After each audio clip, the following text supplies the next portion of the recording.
This free presentation is brought to you by Quantum University.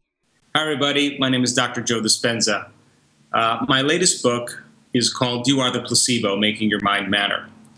And I wanted to take some time and talk to you about the concept of the placebo and hopefully give you some tools to apply to your life. The placebo has actually been around for thousands of years, but in the latest century, placebo has made its effect in medical studies because there isn't a study in medicine now based on drug trials that doesn't include the power of the placebo. So think about this. How is it that you can give someone a sugar pill, a saline injection, or perform some false surgery or treatment, and a certain percentage of those people will accept, believe, and surrender to the thought or the idea that they're getting the actual substance, and they begin to program their autonomic nervous system to make their own pharmacy of chemicals that matches the exact same chemical that they think they're taking. In other words, was it the inert substance or fake treatment that did the healing for them, or was it the body's innate ability to heal itself? So that pill then represents a potential called health, or what we say in our work, a potential in the quantum field. And by the way, certain color pills work better than other pills. If you charge more money for medication, those pills will actually work better. If you name them something that a person has difficulty pronouncing, they'll give their power away to that substance and it'll work even more. But if you think about the idea of giving someone a sugar pill, that pill represents a potential in the quantum field, a possibility called getting better. A certain percentage of those people that are getting a pill and they have their belief in the idea that pills heal them, once they combine that thought called getting better with an elevated emotion, a heartfelt emotion, like gratitude or joy or inspiration or enthusiasm and theos filled with God. When you combine a clear intention with an elevated emotion, you begin to change your state of being. Now, what do I mean by that? Thoughts are the language of the brain, and feelings are the language of the body. And how you think and how you feel creates your state of being. So the brain is organized to reflect everything you know in your life. Your brain is a record of the past. It's an artifact of all the things you've learned and experienced to this moment. So if the brain is a record of the past, most people are thinking within their neurobiology of the past.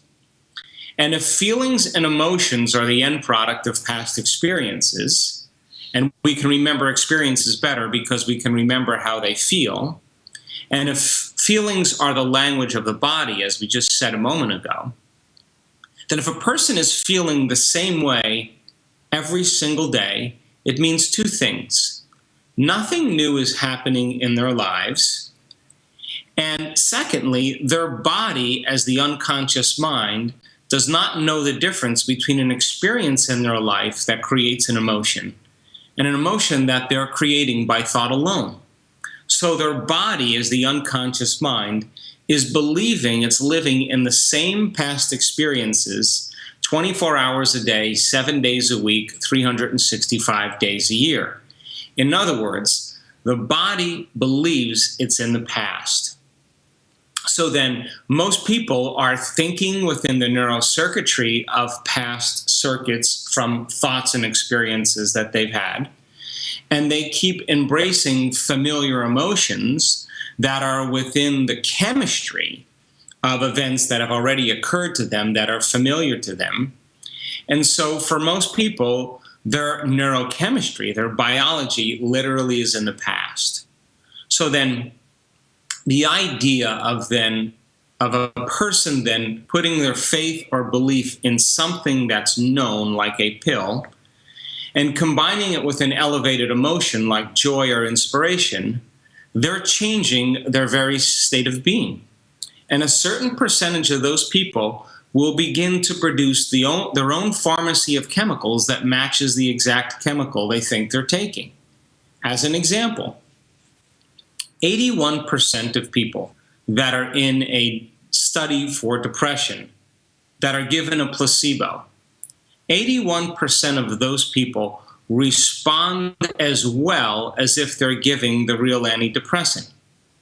That means then that they're making their own pharmacy of antidepressants that match the exact antidepressant they think they're taking.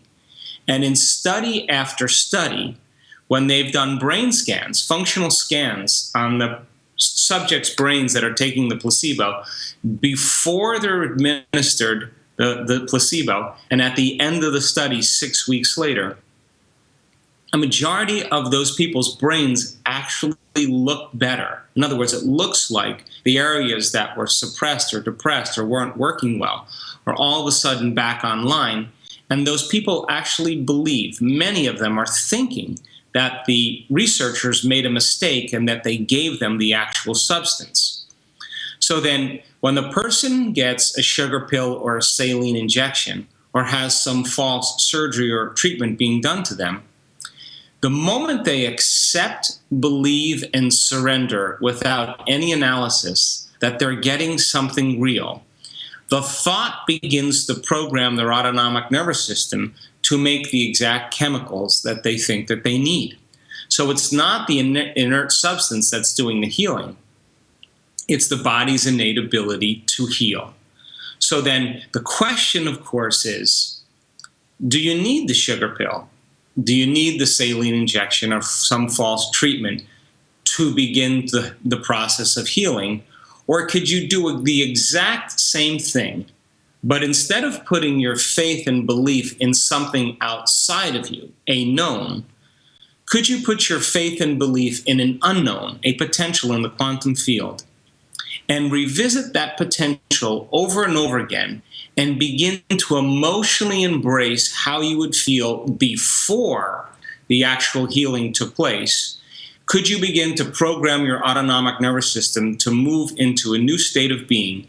And if you revisited that unknown over and over again, could you make that unknown known and begin to heal by thought alone? So why is it important then to do it every day? Why is it important that I say a period of time? Because even in the studies where people were given an antidepressant that was given a placebo that was really supposed to be an antidepressant, they took that antidepressant for 6 to 8 weeks. And the pill then was a reminder for them of what their future would be like. So then every single day they are moving into a new state of being. So we found out that in our research that we can take common people and we can give them the same exact methodology, the technique, and instead of putting their faith and belief in something outside of them, putting their faith and belief of what's inside of us and into a potential in the quantum field, and every single day move into a new state of being in the exact same way that the people did in their placebo studies. But instead of giving their power away to something outside of them, they were changing their state of being by thought alone. So here's the question. Most people are defined by their memories of the past, either the things they've experienced neurologically or the emotions that they've experienced chemically. But we're asking people to be defined by a vision of the future instead of a memory of the past. And the question, of course, that I had is, once you understand how the placebo works, and you understand the anatomy of a belief, and you begin to demystify the principles of what allowed placebos to actually change people by thought alone, can you actually teach it to people so that whether they're treating conventionally or unconventionally, whether they're getting worse by some affliction or disease in their life, if they practice the same methodology, would they begin to experience their own biological changes? And the answer is absolutely yes. In fact, in the research that we've done, we've been pleasantly surprised by the idea that people actually exceeded what we thought was possible. Now, I'll talk about that later on in this presentation. But the placebo is basically built on three things. The one thing that allows placebo to work very well is the concept called conditioning. And Pavlov was one of the early scientists that really began to break ground on the concept of classical conditioning. So his experiments, he took a dog and strapped the dog to a table, and he was really interested in measuring salivary enzymes. That's where his studies were. But what he did was he offered the dog a meal and then rang a bell. He had a stimulus, and then he produced a response. But along with feeding the dog a meal, he had a conditioned stimulus that went along with it, the ringing of a bell. So every time he fed the dog a meal, he rang a bell. And after a period of exposures, he was able to take the meal away and ring a bell, and the dog would begin to associate the past experience with the present moment. In other words, most conditionings are based on the past. So then, if you take someone who's been dependent on a medication for a period of time for pain, and that pill looks like a certain color and it has a certain shape, and that pill has been able to reduce a person's pain levels for a period of time, it's highly possible then that you could substitute that pill with a pill that looks just like the pill they've been taking. And by association, the moment they see that pill, their body begins to biologically and chemically change in preparation for that event. In other words, when Pavlov rang the bell and the dog heard that sound, it created the image from the past experience of what was about to take place in the present moment. And the dog's body automatically, physiologically, chemically, subconsciously began to change in preparation for the event. In other words, the dog's body was beginning to believe it was in the experience ahead of the actual experience. So many placebo studies, primarily around pain and depression and asthma, you can actually give someone some type of substance that they think is the real substance because it looks like it, and their body begins to produce the same chemicals by conditioning, just like Pavlov's dog. So then you have to understand then that a lot of people put so much faith in the medical model, so much faith in drugs and in surgery and in typical treatments based on the programming of what we're taught in or exposed to in television commercials and in media, that people all of a sudden have a better level of efficacy. In other words, the drugs work better when they have been conditioned to believe that they work better. So the first thing is conditioning. And there's some really great studies that have been done on conditioning, primarily around pain, but also around something like asthma. You can take children that have asthma and asthmatic reactions, and you can give them an inhaler that is a bronchial dilator. And when they take the bronchial dilator, the taste of cinnamon or the scent of cinnamon is mixed in with the drug. And every time the child has an asthmatic reaction, they use the inhaler, but they also smell the cinnamon. Well, you can diminish the amount of bronchial dilator like albuterol and over a period of time continuously use the scent of cinnamon. And by the end of the study, more than half of the children were inhaling cinnamon and had no drug mixed in with it, and they were dilating their bronchioles and reducing their asthmatic symptoms by the concept of conditioning. That's the first thing. The second thing, or the second element that allows the placebo its abilities or its mastery in terms of helping people is the concept called expectation. Now, we've been kind of briefly talking about expectation, but when a person begins to expect something new, the brain, in effect, is an anticipation machine. So then the moment you start to expect something to change and you look forward to the outcome, as I said earlier, it's not only a thought process. The moment you begin to think about how the experience is going to feel, it's that combination then of the thought and the feeling that changes your state of being. Now, for many people, it could work for us, and for many times, it could work against us. Here's an example. In certain studies in medicine, they have been able to demystify the concept of this thing called anticipatory nausea.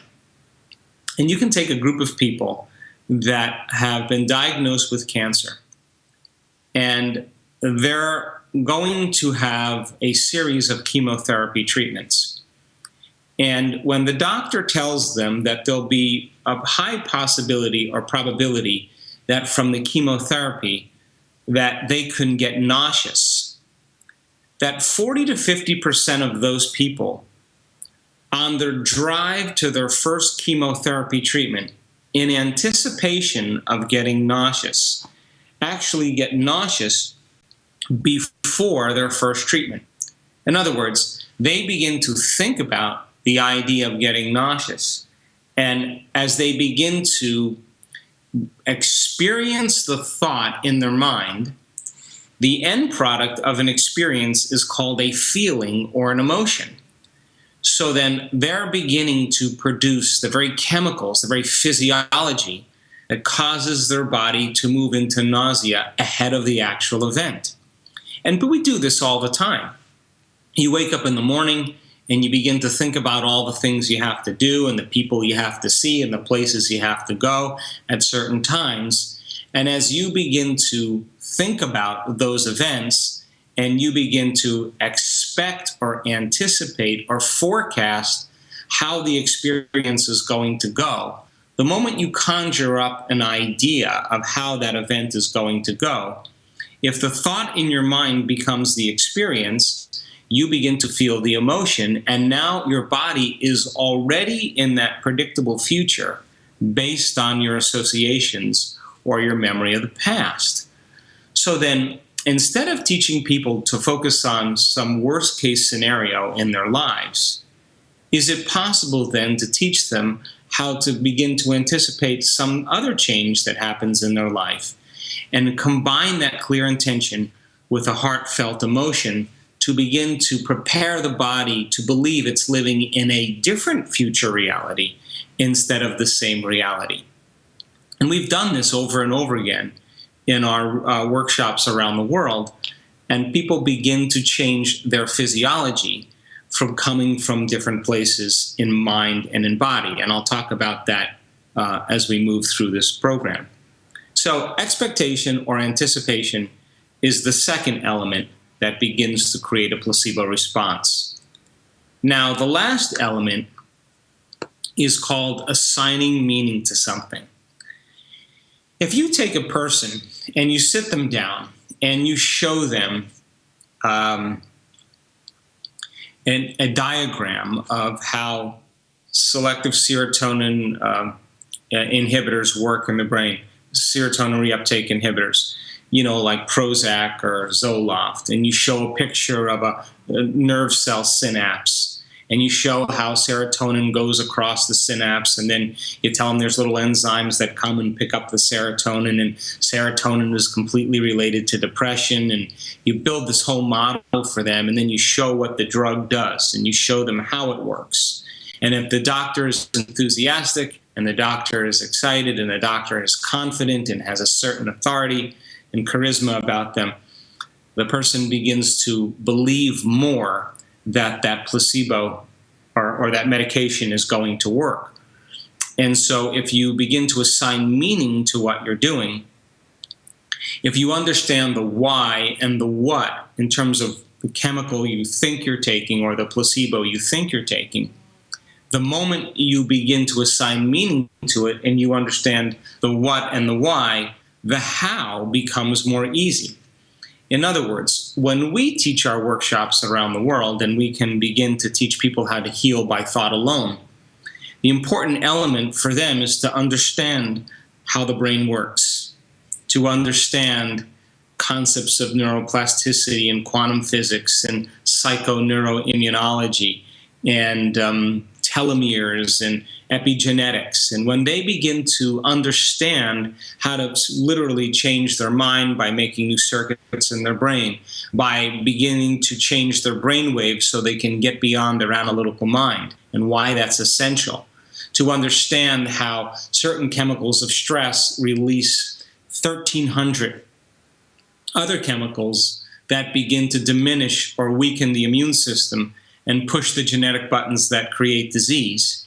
And when people begin to understand when they feel gratitude or they feel kindness and compassion and love, and they begin to feel like they're in a state of appreciation and thankfulness, that they begin to release 1,400 different chemicals that begin to stimulate their immune system, that begin to release certain antibodies that are the primary defense against bacteria and viruses. Once they assign meaning to why they would want to open their heart, and they can understand why it is important to go within and begin to get beyond their analytical mind, when they begin to put this model together, in the same way that people assign meaning to a drug or a placebo, if they understand what they're doing and why they're doing it, the how becomes easier. So we've taught people actually how to heal themselves by thought alone, and we have measured thousands of people in meditation. We've also measured thousands of people before they come to a workshop, and then they go through 4 days of training, and we measure their brains at the end of 4 days. We've measured people's brains while they're in meditation so that we can begin to gain relevant information about how to change the brain and the mind. We've measured many, hundreds and hundreds and hundreds of people wearing HRV monitors, heart rate monitors, so that when they are in a state of reverence and they're in a state of the present moment and they're loving and they're caring, how their heart moves into a coherent and organized state. And when they're impatient or when they're frustrated or when they're not in the present moment, how their heart actually moves into an incoherent state. So what we've wanted our students to do is we've wanted them to master a coherent heart and a coherent brain. And when your brain is more coherent, you're more coherent. And when your brain is working better, you're working better. And if your heart is more coherent, you're going to be more present. You're going to be feeling more connected. You're going to trust in the unknown. You're going to feel more spontaneous. You're going to be more creative. You're going to be more intuitive. You're going to be more clear in your mind. And we've seen in our work that our students are able to sustain these states for an extended period of time. And once they understand the effects chemically, on a cellular level, genetically, on the mind, and their energy fields, they're more prone to regulate and sustain these states. So one of the things that's important in teaching people how to heal by thought alone is the understanding of what it means to become thought alone. So in the simplest way I can describe this is that when we talk about where most of our attention is in our waking day, the moment we begin to wake up in the morning and we ground ourselves into this reality, the moment we start thinking about our problems or the things we have to do or the places we have to go and the people we have to see at certain times, the moment we come back to our senses when we wake up in the morning, all of our attention is on three things. The first thing that our attention is on is our environment. We wake up and our senses plug us into the environment, and we begin to recognize familiar things in our life called knowns.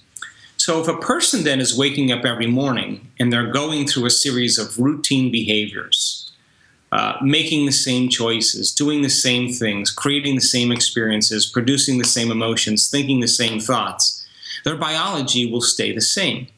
And we can say then that they're thinking the same thoughts as the day before. They're making the same choices as yesterday.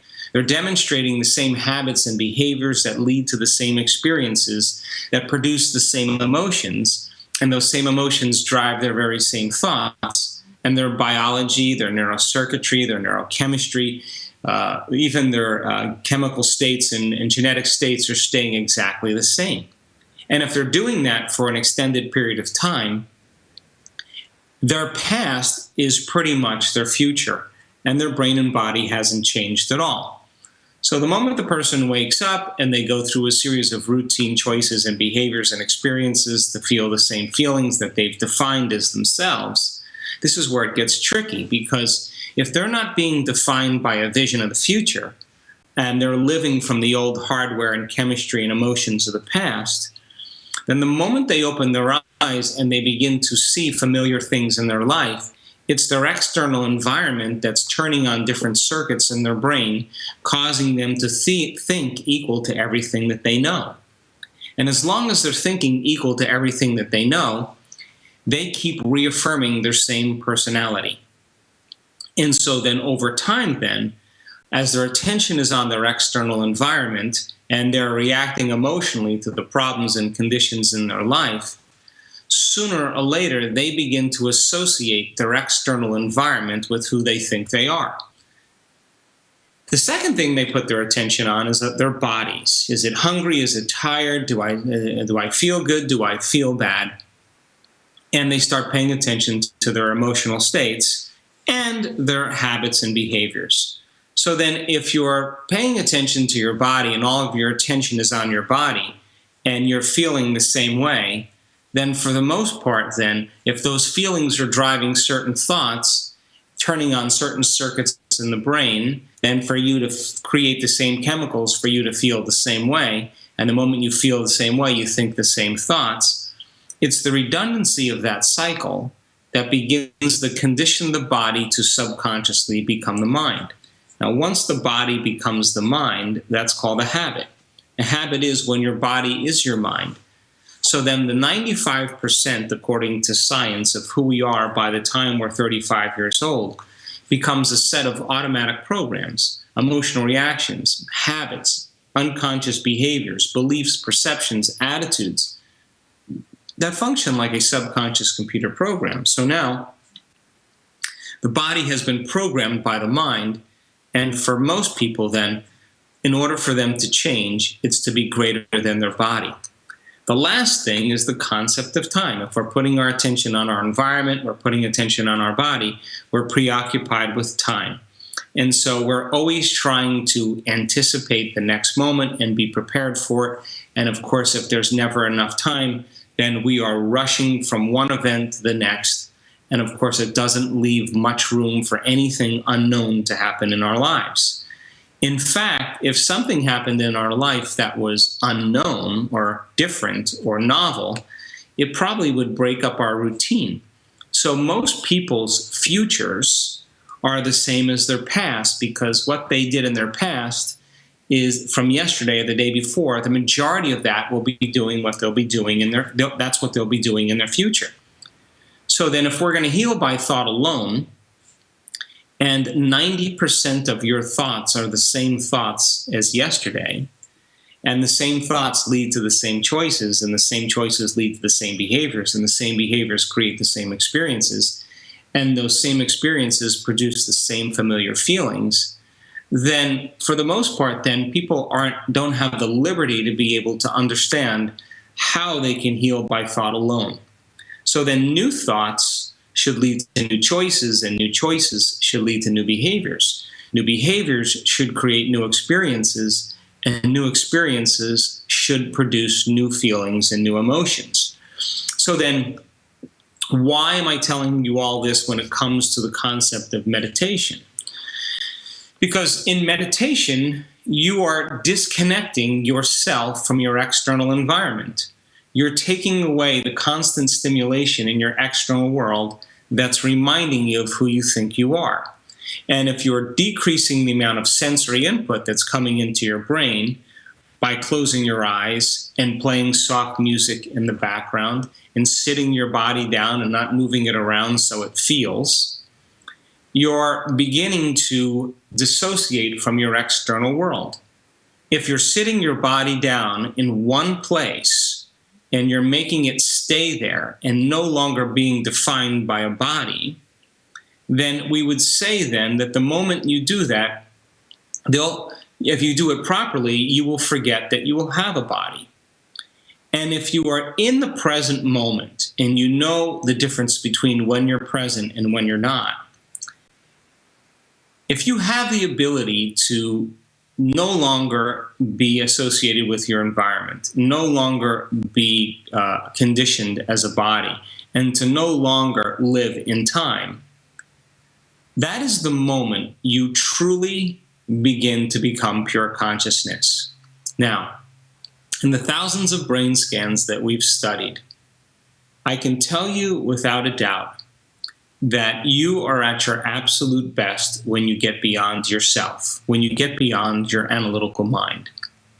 I could also tell you that the moment you disconnect from your body, the moment you forget about your external environment, and the moment time disappears, in that moment you become nobody. You become no one. You become no thing, in nowhere, in no time. That's the moment you become pure consciousness, and that's the moment now you are disconnected from your body, your environment, and time. When that occurs, and you have separated yourself from this space-time reality, that's the moment you become thought alone.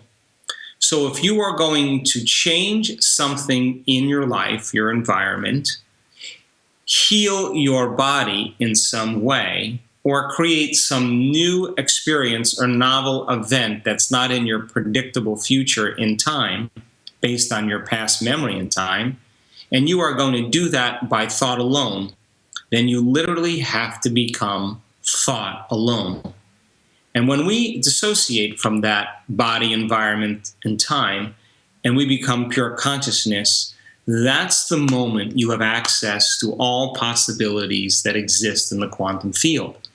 So now when a person begins to move into this state, they forget about themselves. They forget that they're a body. They forget that they're connected to an environment. They forget they're an identity. They forget that they're a male, they're a female. They forget their profession. They forget their past. They forget their future. They forget their name. They forget their pain. They forget their disease. And that's the moment now they can begin to produce significant changes in their biology and in their lives.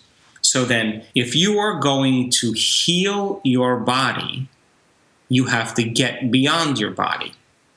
If you are going to change some aspect of your personality, you have to forget about your identity or being someone.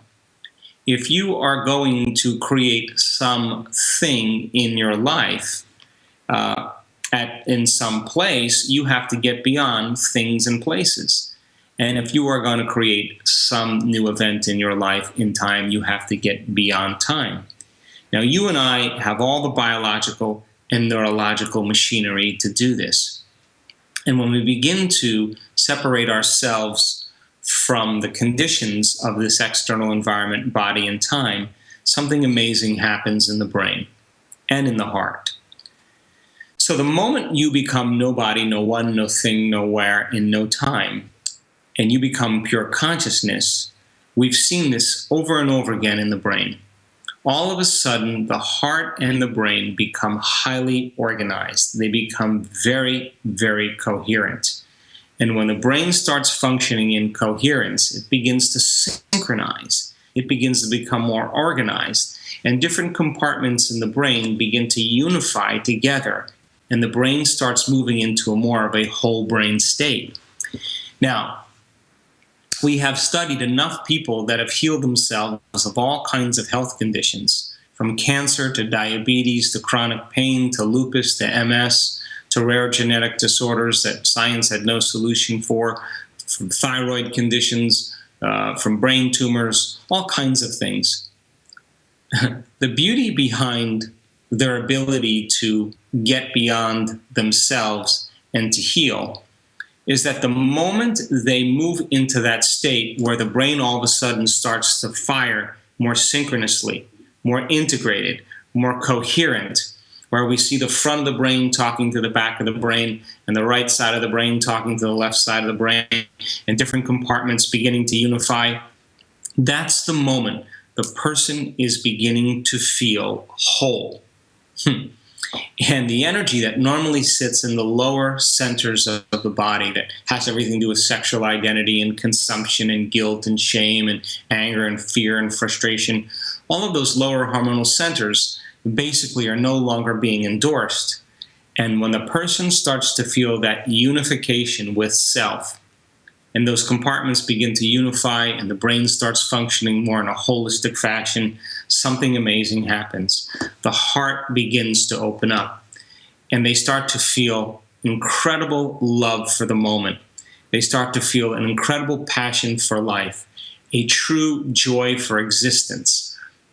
And when the brain and heart move into that orderly state, in that coherent state, the person is overwhelmed with true joy, overwhelmed with true wholeness.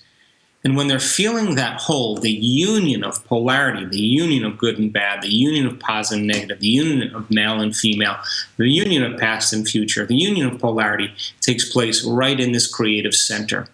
And the heart all of a sudden gets very, very organized, and the person starts to feel completely whole. Now, why is that significant? Because when you feel whole, it's impossible to want. When you feel whole, you already have everything that you've always wanted. And in that state of wholeness, you already have it. And so we have seen over and over again, the moment that this happens, the brain all of a sudden starts to amp up. And all of a sudden we start capturing these very high amplitudes of energy in the brain. And when these high amplitudes of energy take place in the brain, it's sometimes 26,000 to 40,000 times normal.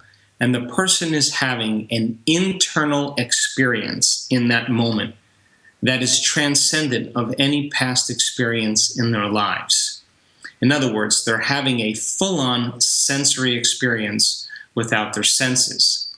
And the brain's neurotransmitters begin to change. And when they're having that inner event that's so real, something beautiful happens. Experience enriches the brain. So imagine if your senses right now were 25% more amplified.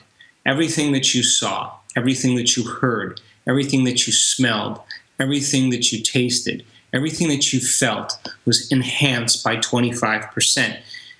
If it was enhanced by 25%, we could say that if your senses were ignited like that or activated, you would be more conscious in the moment. You would be more aware. And so when the person has these high amplitudes of energy, many neuroscientists that have studied our work have said, oh, that person's having a seizure.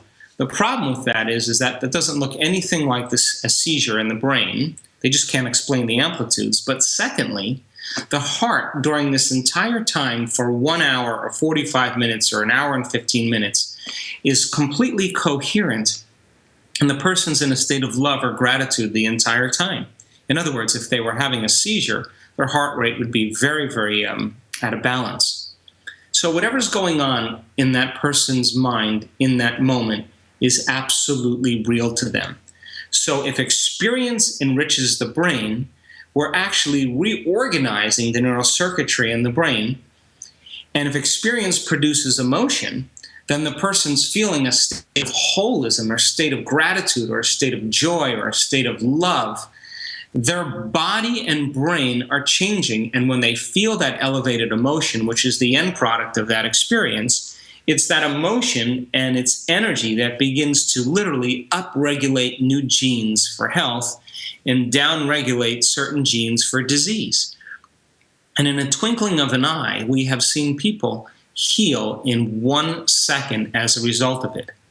So then that person's inner experience basically is washing the past out of the brain and body. And the person's now living in that future reality in the present moment.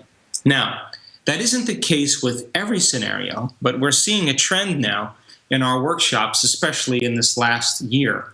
In Arizona, in the spring of this year, in June, in Australia, and then recently in Munich in August, we have seen the same scenarios happen with people over and over again. Now, in other scenarios, the person has to move into a state of being, and every day as they move into a new state of being, and every day as they practice their meditations, just like taking a placebo for 6 to 8 weeks to change their state of being, the person makes slow, steady progression in time, and it may take them a year or 2 years to heal their condition. But in fact, in time, it actually heals. So, I want to talk a little bit about these concepts on a more fundamental level that relates to you and I. Why is it then that beliefs we have about our health or about our lives or about spirituality or about medicine or about health or about God or whatever it is tend to drive who we are as a person? So let's talk about the anatomy of a belief. And we'll talk about how we do this in order to get from being conscious in our conscious mind to begin to program our subconscious mind where true change takes place. Now, before I do that, I want to add one last point, and then I'm going to go into a PowerPoint presentation to kind of solidify all of this. When you wake up in the morning, your brain chemistry changes. The moment your eye begins to perceive light, and you are in the rhythm of sunrise and sunset in the environment that you live in, the moment your eye begins to perceive light, the light begins to signal a nucleus in your brain that sends a signal to your pineal gland, and your pineal gland begins to make this chemical called serotonin. Serotonin then wakes your brain up, and you begin to put all of your attention on your body, your environment, and time. You're in a wakeful consciousness. So, as you begin to put all of your attention on your external environment, your brain waves, the electromagnetic field of your neurons firing, begin to move into what we call beta brainwave patterns. And in beta, your outer world is more real than your inner world. And beta is important because it allows you to learn, it allows you to change, it allows you to stay conscious, to stay aware, to navigate in your life, to make decisions, to function. And so it's an important brainwave pattern. The problem is that when you get stressed out or emotional or out of balance or traumatized in some way, and your brain moves into high beta, now you're super aroused, you're super vigilant, you're anxious, and it's not good for the brain long term. And the majority of people in their waking days spend their time living in that high beta range. And the problem is that in that state you can't learn. In that state you can't trust. In that state it's difficult to communicate. In that state you're not going to want to close your eyes and go within. In that state you're not going to be very creative or rational. In that state you're going to be very reactional. So when you go to bed at night and you notice the light diminishing in your environment, the diminishing or inhibition of light to the brain through that same nucleus causes the pineal gland to make another chemical called melatonin. And melatonin then is the nighttime neurotransmitter and the dreaming neurotransmitter. So in a sense, serotonin wakes your brain up and melatonin begins to relax your brain into sleep. So now, why is this important? Because when your melatonin levels start to change, and you're disconnecting from your environment and you're forgetting about your body and time, and your inner world starts to become more real than your outer world, and you close your eyes, the moment you do that, your brain waves go from beta to alpha.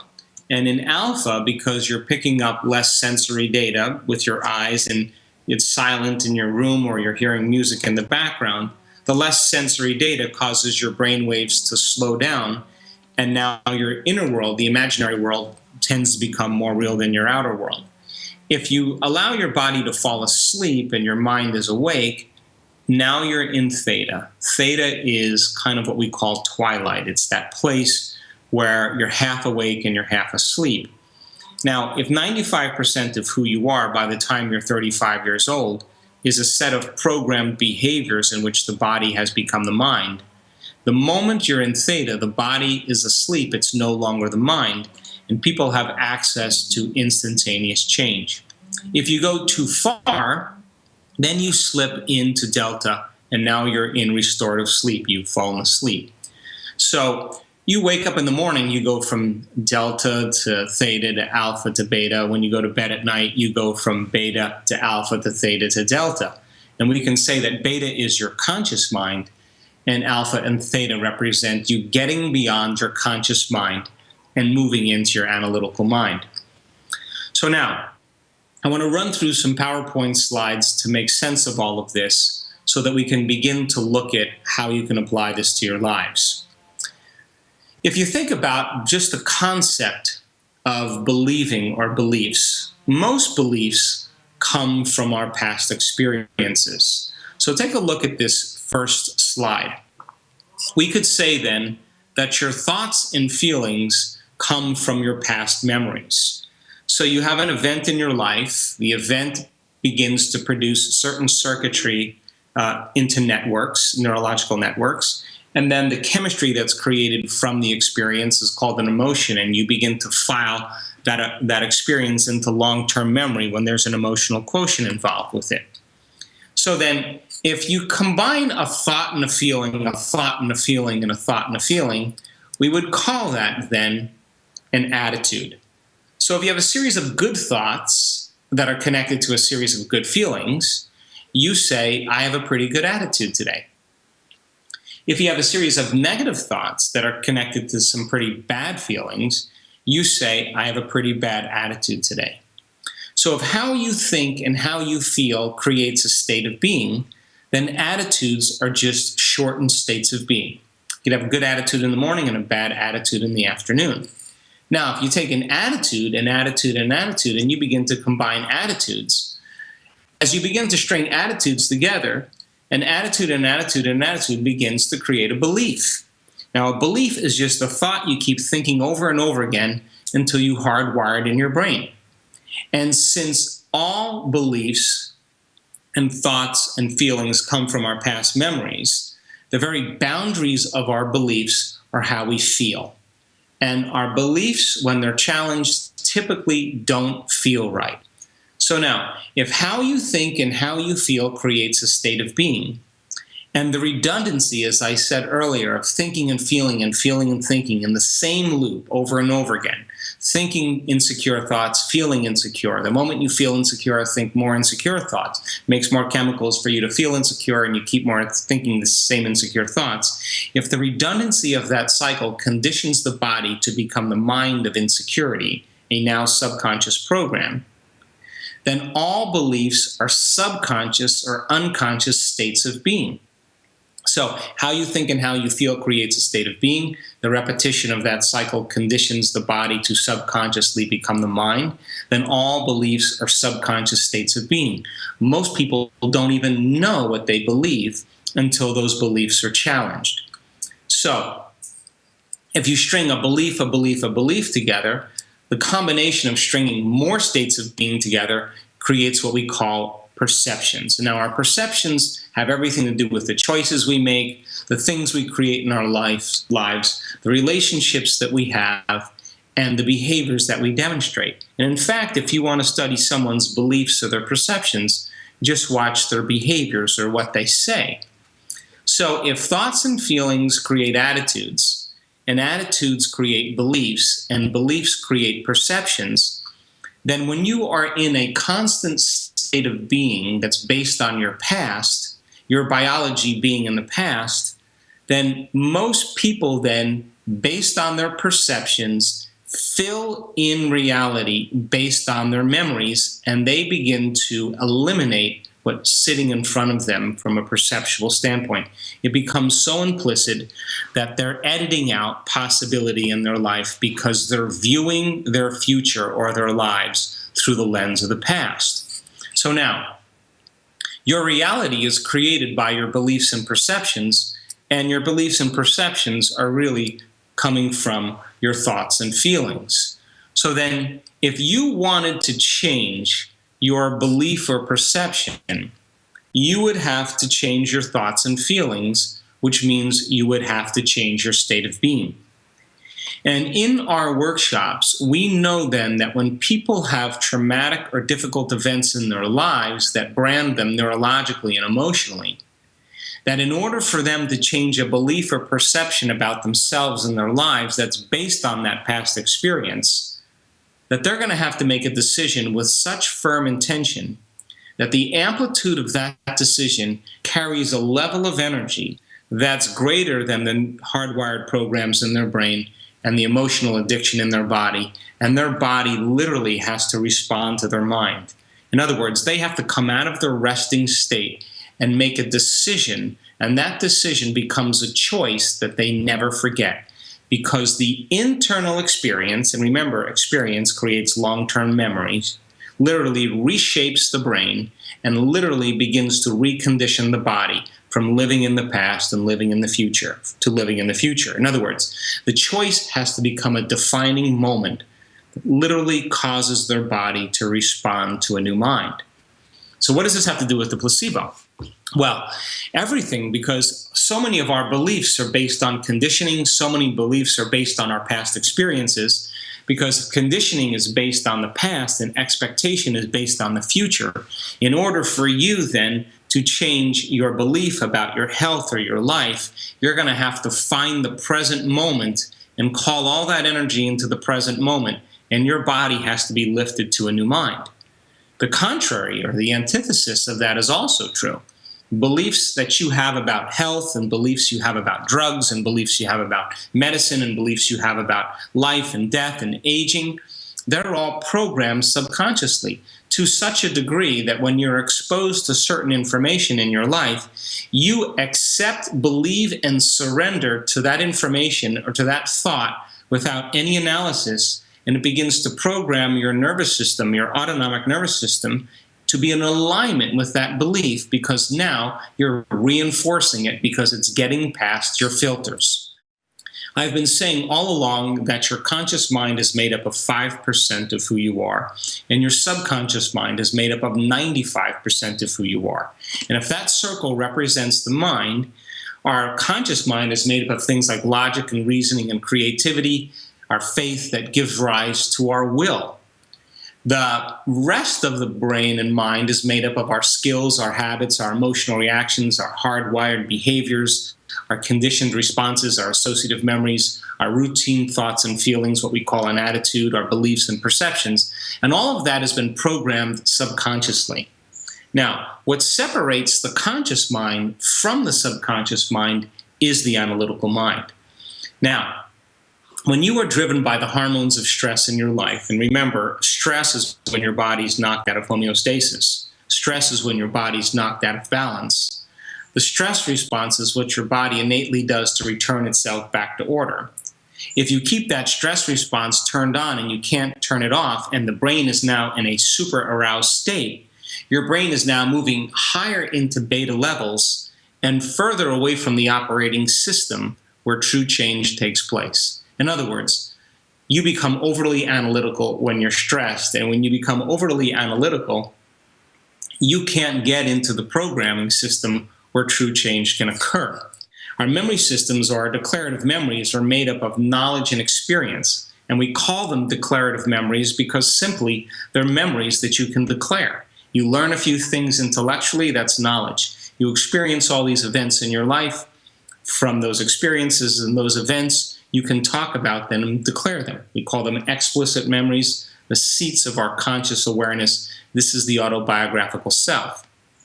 Now, that part that I called the subconscious in the previous slide is what we call non-declarative memories, or what we call implicit memories.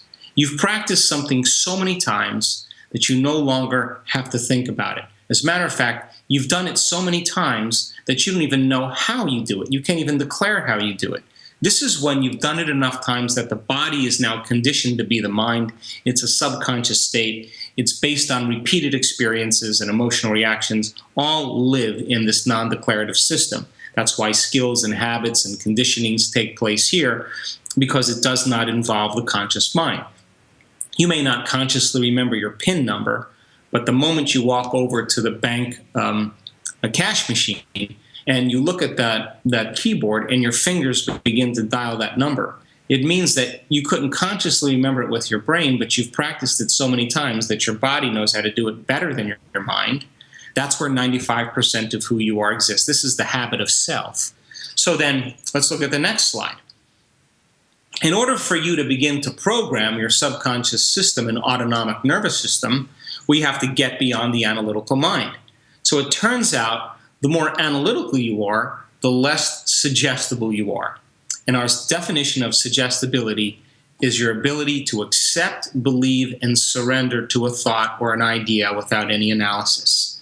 So people who have a very broad and thick analytical mind, or very developed analytical mind, are less suggestible to certain things. A person who has a less of an analytical mind is more suggestible to thoughts and ideas, because they will accept, believe, and surrender to them without analyzing the material, and it'll begin to go from their conscious mind straight into their subconscious mind. So some people who are more suggestible, we could say, have a thin analytical mind, and people who are less suggestible, in the next slide, have a thicker analytical mind.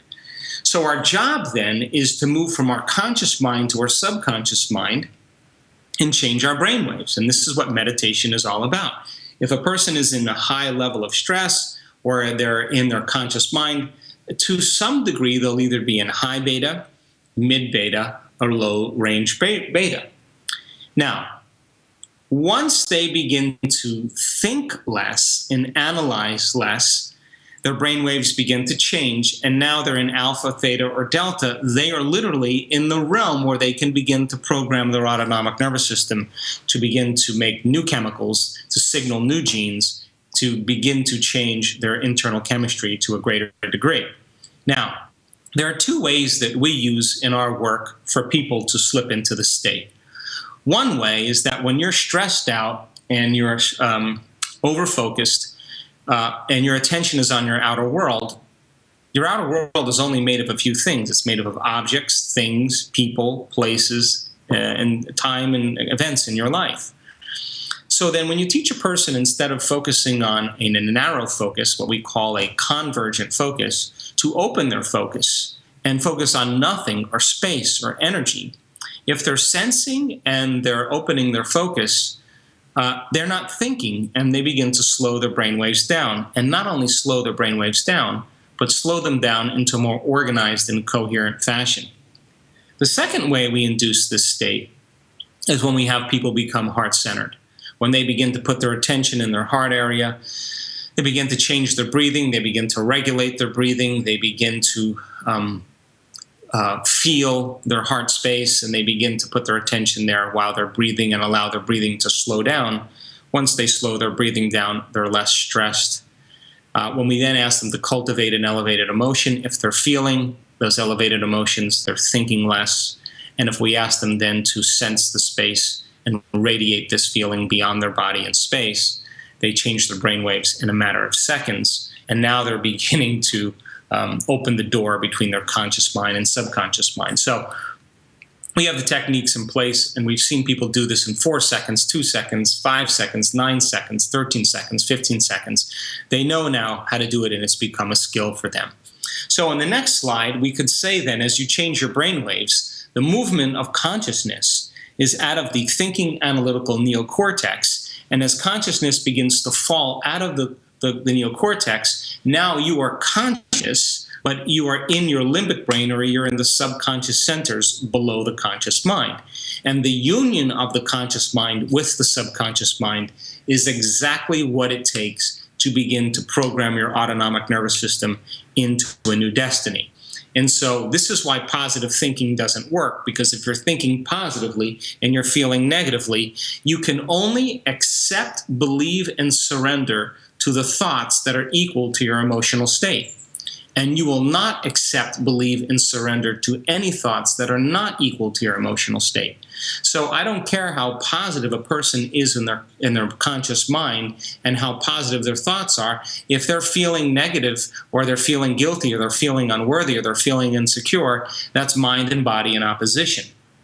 Now, we know that the moment we change a person's internal state to a state of gratitude, to a state of appreciation, to a state of kindness, a state of thankfulness, the moment they change their emotional state and they get beyond the addiction of those stress hormones, and they're no longer in fear, they're no longer in worry, they're no longer in anxiety, they're no longer in guilt, shame, sadness, anger, aggression, fear, the moment they're beyond all of those and they're in a state of gratitude, gratitude means the event has already happened, or the event is happening to you. That's the emotional signature. When the person's in this state, now they're ready to accept, believe, and surrender to the thoughts equal to that emotional state, and they begin to program their autonomic nervous system into a different state of mind and body. So then getting a person beyond themselves and beyond their fears and their emotions, beyond their habits, and helping them find the present moment is exactly what it takes for people to become their own placebo. And so if they can't get beyond their conscious mind, then they're not in the operating system where true change can take place. And this is why affirmations do not work. They don't work because for most people, they want abundance, but they feel lack. They want health, but they don't feel wholeness. They want the mystical moment, but they don't feel awe. They want the new relationship, but they don't feel love. They're waiting for something outside of them to change how they feel inside of them. And the quantum model of reality is exactly the opposite, not living by cause and effect. In other words, not your personal reality controlling your personality, but your personality beginning to control your personal reality. It means that in order for you to have a healing, you have to feel wholeness and appreciation so that your body can heal. In order for you to have a new relationship where you feel love, you have to feel love before that relationship can occur. If you want to have wealth in your life, then you have to feel abundance before the wealth. And if you want to have a mystical experience, you already have to be in awe of life. And so then it's kind of contrary to how we've been conditioned. And of course, this is a subconscious belief. But when you get people into that state where they can teach their body emotionally how the future is going to feel ahead of the actual experience, now the thoughts that they're thinking begin to get past that analytical mind and begin to program their body and their genes to make new proteins to prepare their body for that future event. And the side effect of that, of course, is an unknown or novel experience in their life that they had never anticipated. We've also measured the energy around people's bodies when they do this. And they literally begin to emanate more photons. They go from particle to wave, from matter to energy, and they're freeing their body from the chains of the past. And when they open their heart, there's an expansion of the energy field around their body, and now they feel connected to something greater. They feel like they can trust in the unknown. They already have experienced the event, and they're no longer living in survival or living in stress. When people begin to live in stress, they begin to draw from this field around their body and turn it into chemistry, and the field around their body shrinks. We've measured this. Now they're matter trying to change matter. They're their brain trying to change their brain. They're their ego trying to change their ego. They're their personality trying to change their personality. The program trying to change the program. They're matter trying to change matter. But only when you begin to open your heart and you begin to broadcast a bigger magnetic field, once you have that field in place, the carrier of the thought, the carrier of the information on that magnetic field is the thought. So when you combine that clear intention with an elevated emotion, now you're moving into a new state of being. And instead of relying on something outside of you to change something inside of you, you have changed something inside of you, and you should begin to see the effects outside of you. So in closing, beta is the outer world in the next slide. As you begin to change your brainwaves, you move into alpha. If you do this properly, you can move into theta. And the final stage, of course, is in delta. Now, delta typically is being sound asleep, but our students have been able to stay conscious in delta while they're processing very high amplitudes of energy in their brain. And of course, we're making history when we see this.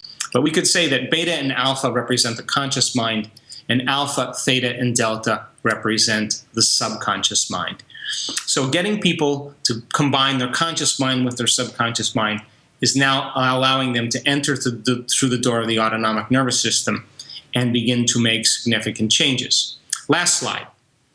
Outer world, things that happen to us in our life, changes our inner world. It changes our neural circuitry, it changes our chemical state, and it changes our genetic expression. If we begin to do the work and we have our inner world begin to change, our inner world should begin to change our inner world if we do this properly. In other words, as we begin to regulate our thoughts and feelings, we should see some biological changes in our neural circuitry, as well as beginning stages of chemical and genetic changes in our body.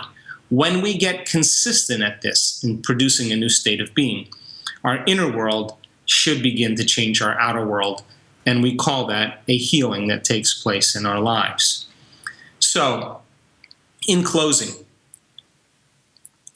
I think that it's important for us to begin to become aware that we have all the biological and neurological machinery to do this, and that common people around the world are doing the uncommon, and they are beginning to heal by thought alone. Now, this is not a process of denial, to deny your condition or to deny your disease or malady. In fact, it's to measure it and to know where you stand, begin the process of transformation, and then go back after a period of time and to remeasure to begin to see if you're producing some changes in your health and in your life. And so it may take the repetition of this process to get good at changing your internal state, to get better at changing your brain waves, to diminish your stress hormones, and to begin to reprogram your subconscious states. And as I said, just like in those placebo studies, sometimes it may take a period of time.